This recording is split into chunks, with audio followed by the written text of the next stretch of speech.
My in-laws really pushed me to sign a marriage contract, and they were overjoyed when I got $20 million.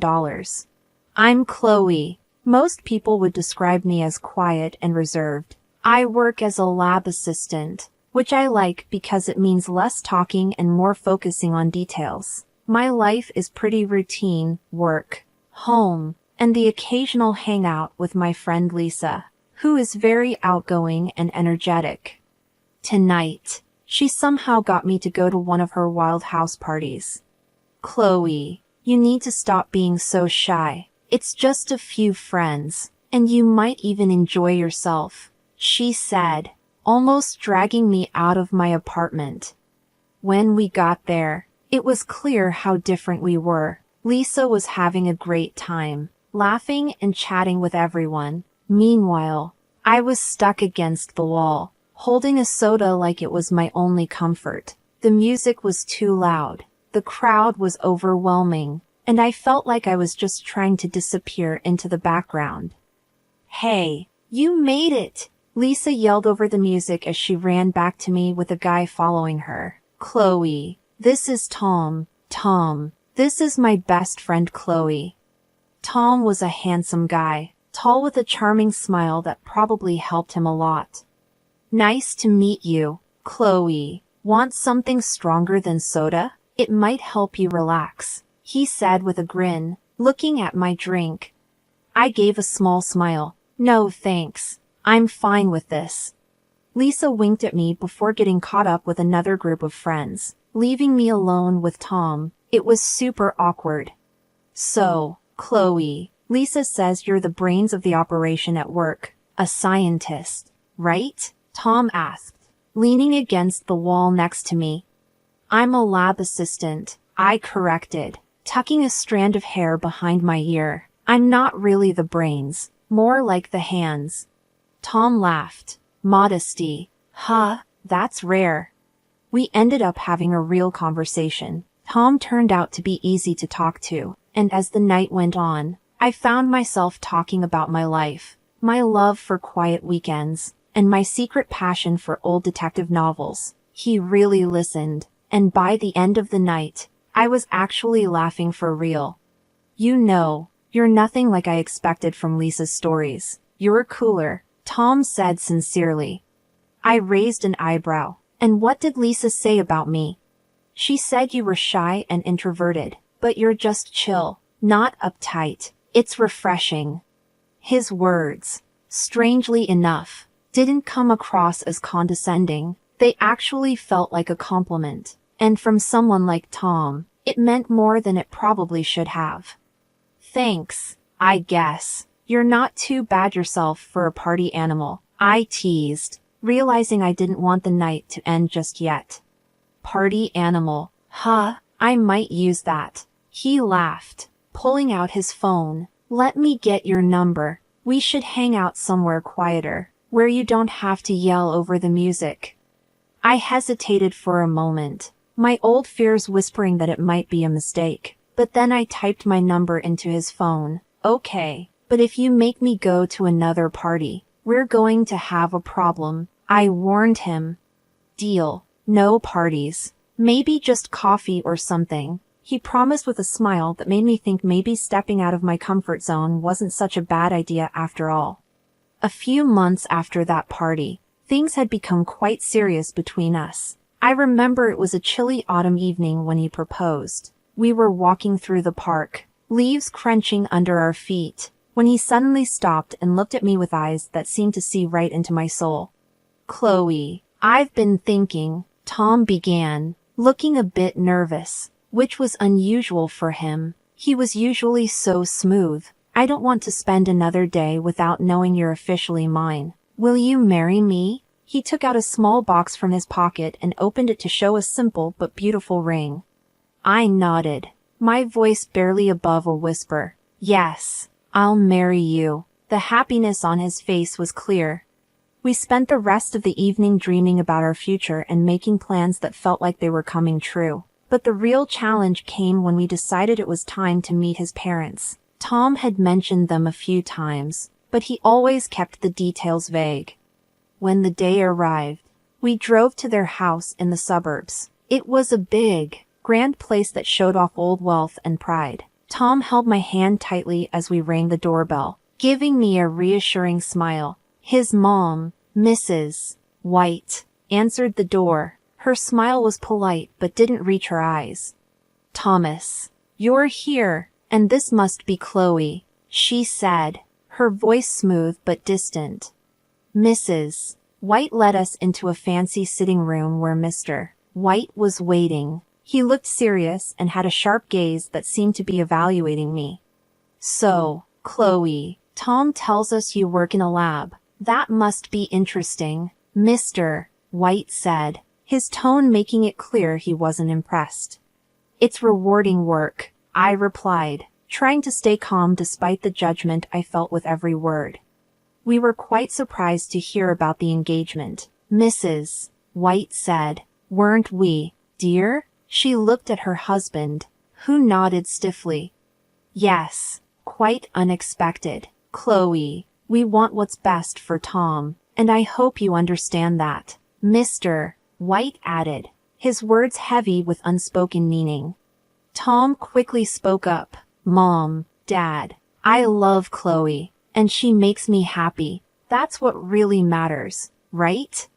"Of course, dear, but you need to be practical too," Mrs. White said, her eyes cold and calculating. "We'd like you both to consider signing a prenuptial agreement. It's just a formality, really, to protect both your futures." I felt conflicted. My heart ached at how formal and businesslike this was, especially when it should have been a joyful moment. But I loved Tom, and if this was part of being with him, maybe it was worth it. "If you think it's best," I said finally, trying to hide the hurt in my voice. "We believe it's for the best," Mr. White confirmed, handing us a folder with the documents. "Take a look and let us know what you think." The drive back was quiet. I kept thinking about the papers in my lap, but I figured that love was worth taking a chance, even if it meant signing a document to prove it. On a crisp early spring morning, we got married. The ceremony was in a small local church with just a few close friends and family. I remember standing in front of a small mirror in a modest white dress that Lisa had helped me pick out, feeling both excited and nervous. "Girl, you look stunning. Tom won't know what hit him," Lisa said as she adjusted my veil. Her enthusiasm was contagious and made me feel a bit more at ease. "Yeah, I just hope everything goes smoothly," I replied, trying to sound more confident than I felt. "Don't worry, it's your day. Just focus on you and Tom," she said, giving me a reassuring pat on the shoulder. The ceremony was short and sweet. Tom looked great in his suit, and when he saw me walking down the aisle, his smile gave me all the reassurance I needed. Even though my in-laws had pressured me into signing a marriage contract and were thrilled when I inherited $20 million, the ceremony felt right. We exchanged simple but heartfelt vows, and when the officiant pronounced us husband and wife and Tom kissed me, the polite applause felt genuine. At the reception, which was a small gathering at a nearby restaurant, Tom's parents seemed distant. Tom's father, Mr. White, gave a brief toast. "We're here to celebrate Tom and Chloe," he said, his voice lacking warmth. "May your union bring you the happiness you seek."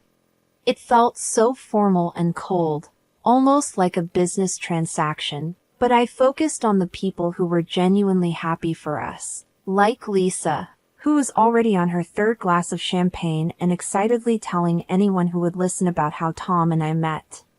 The day ended, and with it, our simple but meaningful wedding wrapped up. We drove to our new home, Tom's place, where I would be moving in. It was a nice house, not too far from his parents, which meant his mom, Mrs. White, was over a lot. Every time she visited, she'd casually remind me that everything in the house was Tom's and that I couldn't claim any of it in case of a divorce.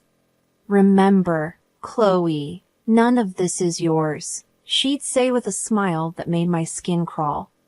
I'd just smile awkwardly, trying to hide my discomfort. Tom would laugh it off, giving me a hug. "Mom's just joking. Don't take her seriously." He'd chuckle, but his laughter never reached his eyes. It was clear this was her way of reminding me that I was an outsider. I hoped things would get better and that Tom would eventually see how his mother's comments were affecting our newlywed happiness. I tried to make the best of it, focusing on setting up our home to make it feel like ours, not just Tom's. But no matter how hard I tried, Tom's parents, especially Mrs. White, made it challenging. "Chloe, dear, why don't you rearrange these dishes? They should be organized better," Mrs. White would say during her frequent visits, her tone condescending as she inspected the kitchen cabinets I had just tidied. I'd force a polite smile, gripping the edge of the countertop tightly. "Of course, I'll take care of it," I'd reply, trying to keep my frustration out of my voice. Tom usually shrugged off his mother's comments. "She just likes things a certain way. You know how it is," he'd say, dismissing it too quickly. But it wasn't just about the dishes. It felt like nothing I did was right. One evening, while Tom and I were trying to enjoy a quiet dinner, his dad, Mr. White, showed up unannounced. "Watching your spending, I hope. Remember, it's Tom's money paying for all this," he said casually, looking over the food on the table. I bit my lip, feeling hurt by his words. "We're careful with our budget," I said, trying to keep my voice steady. But the criticism didn't stop there. Tom's parents seemed determined to remind me of my place at every opportunity. "Just make sure you keep the house clean for Tom. He works so hard. He shouldn't have to come home to a mess," Mrs. White would say, her concern dripping with false kindness. And it wasn't just behind closed doors. Even in public, they found ways to belittle me. At a family gathering, I overheard Mrs. White talking to a relative. "You know, Chloe doesn't earn much. She pretty much lives off Tom, doesn't she?" The interference from Tom's parents didn't stop at comments. They started acting like the house was theirs too. They'd come over, flop down on the sofa, and demand, "Chloe, make us some coffee, will you? Or we're out of snacks. Could you run to the store?" It felt like I had become more of a maid than a family member. And Tom seemed to change too. He used to be caring and attentive, but now he joined in their laughter. One day, while I was folding laundry, he said, "You're folding these all wrong, Chloe, just like my mom showed you. Remember?" His tone was light, but the criticism hurt. His parents laughed along, and Mr. White added, "She's got to learn somehow. You can't baby her forever, Tom." The worst part was how Tom criticized everything about me, from how I managed the house to my choice of clothes. "You're going out in that?" he'd ask, his disapproval clear as he looked at my casual jeans and t-shirt. I felt like I was losing not just the battle to win over his parents, but also the man I thought I had married. The man who once looked at me with love now scrutinized me with the same critical eyes as his parents. Each day became harder, and the atmosphere at home felt more suffocating. I started dreading mornings, knowing I'd face another day of hidden insults and open disdain. The stress of living under constant scrutiny was taking a toll on me. I began losing weight, had restless nights, and faced long days of anxiety. It all came to a head one morning at work when I collapsed amid the test tubes and beakers in my lab. I woke up in the hospital, the bright white of the room initially blinding. I felt a dull ache in my stomach, and my head was spinning as I tried to sit up. A nurse hurried over. "Take it easy, Chloe. You gave us quite a scare," she said, helping me adjust the pillows behind my back. "What happened?" I asked, my voice barely audible. You passed out at work. They brought you in with severe dehydration and stress-related symptoms, she explained, adjusting the foredrip connected to my arm. I sighed, realizing the gravity of my situation. The door to my room opened, and Lisa walked in, her face full of worry. Chloe, I heard what happened. Are you okay? She asked, rushing to my side and taking my hand. I guess I'm not, I said, trying to force a smile. This is ridiculous, Chloe. You can't keep going like this, Lisa said, her voice stern with concern. I knew she was right, but the thought of returning to that house and facing Tom and his parents again made me anxious. I just nodded, unable to trust my voice. The next day, as I lay there flipping through a magazine, a man in a suit appeared at the doorway. Chloe Roberts? He asked, stepping into the room. Yes, that's me. Can I help you? I asked, puzzled since I didn't recognize him. I'm Mr. Harris, a notary. I have some unexpected news for you. You've been named as the sole heir to your great-uncle's estate. He passed away last month, and it seems you are to inherit $20 million, he said, handing me a stack of documents. I blinked, stunned. I'm sorry, could you repeat that? Did you say $20 million? Yes, Miss Roberts. It's all in these documents. Your great-uncle left everything to you. Mr. Harris confirmed, handing me the papers. I was in shock. I barely knew him, but he remembered me. If you have any questions or need help with the inheritance process, I'm here to assist, Mr. Harris offered. The news was overwhelming. As Mr. Harris left, my mind raced with the possibilities. My phone beeped with a text from Tom, the first since I'd been hospitalized. Hey, heard about your uncle. Sorry for your loss. How are you feeling? The message read. I stared at the screen, feeling a mix of emotions. Suddenly wealthy, I felt more isolated than ever. Getting better, I texted back, not ready to share the news of the inheritance. Later that evening, as I lay in the hospital bed, overwhelmed by the day's revelations, I made a decision. I couldn't return to my old life. With this inheritance, I had the chance to change everything. The thought was both terrifying and thrilling. Tom and his parents came to visit later. They hadn't visited since I'd been admitted, which spoke volumes, but today they were all smiles and concern. Tom walked in first, followed by his parents. Hey, Chloe, how are you feeling today? He asked, his tone overly sweet. I adjusted myself in bed. Better, thanks, I said, watching them closely. Mrs. White approached my side, her voice full of concern that didn't reach her eyes. Oh, Chloe, we've been so worried about you, she said, brushing her hand against mine. That's kind of you, I said, pulling my hand back slightly. Mr. White stood at the foot of my bed, arms crossed. Yes, well, we're family. We take care of our own, he said, though it felt like a rehearsed line. Tom sat down next to me, taking my hand again. We just want to make sure you're taken care of. That's all, he said, squeezing my hand. I nodded, feeling their intense scrutiny. Their concerns seemed unusually focused. I appreciate that. As their visit went on, their questions about my health started to feel more invasive than caring. So, when do the doctors say you can leave the hospital? Mrs. White asked, studying me closely. Soon, I hope. I'm starting to feel a lot better, I replied, trying to keep my answers vague.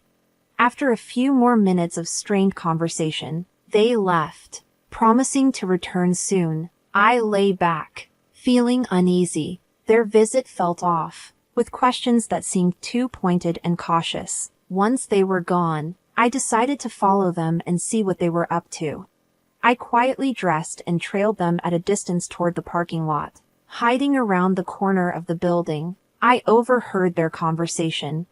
"That stupid cow doesn't know what's coming," Tom said crudely. "She thinks we care about her. This is just until we get that money and make sure she gets pregnant soon. If she has a kid, she won't leave, and then we're really in control." Mrs. White added viciously. Hearing them speak so callously and plotting to trap me was the final straw. My heart raced with anger and resolve. I had seen their true colors, and it was worse than I had imagined. I slipped back to my room unnoticed, my mind racing. Their treachery was clear, and so was my path forward. For the first time in my life, I knew I had to stand up for myself. I wasn't going to be their victim any longer. When I was discharged from the hospital, the thought of returning home filled me with both dread and determination.